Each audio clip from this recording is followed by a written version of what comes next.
Emilio is, able to get back up the mountain. He's outside checking the area. He couldn't believe you were still asleep. How long have you been up? Since before it was light. Want to get it done, don't you? You know, I woke up and I heard you playing. And I could smell the coffee brewing, and I thought to myself that this is like real life. You know, just beautiful, ordinary life. Not like this nightmare we've been living.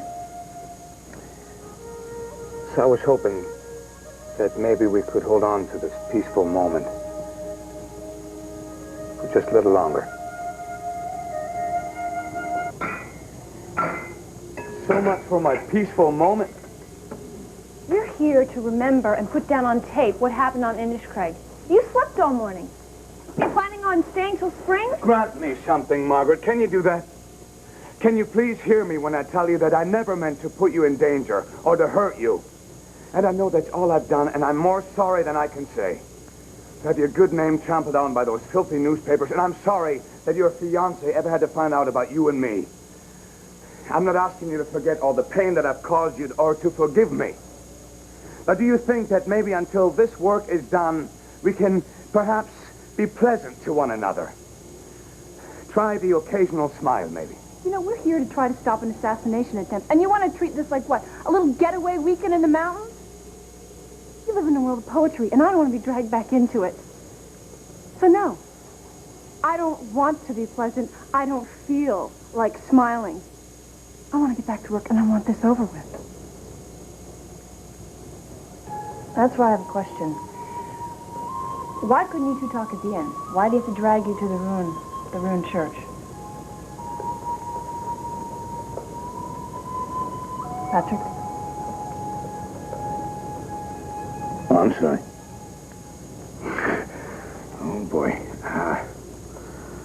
Yeah, you know, Sister Bertie swore never in her life did she meet a lad as Mooney. I can hear her now. Patrick Tornhart, are you counting stars again? Sister Bertie? Yeah. She taught at the parish school in my village. Actually, her name was Sister Bridget. But she was such a tiny little thing, and she could never stand still, so we called her Bertie. And you know what? The funny thing was, she didn't mind us talking back to her. Means I'm not teaching a flock of sheep, she'd say. I was more of a goat at the time, I guess. You know, stubborn and always butting my head. But Sister Bertie saw something in me, some spark, she said. Well, and she took it upon herself to educate the savage. And she did. Bless her heart. Somehow, she made me understand things. Like how a poem worked. She said, and I'll never forget, a poem is making your imagination paint a picture inside your head. And what a grand thing to do, I thought. And I guess my fate was sealed right there and then, because I ended up wanting to do nothing else for the rest of my life.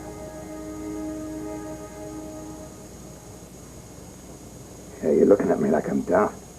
No. It's just weird. After everything we've been through, you know, it's like I don't really know you at all. Like we're strangers. It doesn't have to be that way.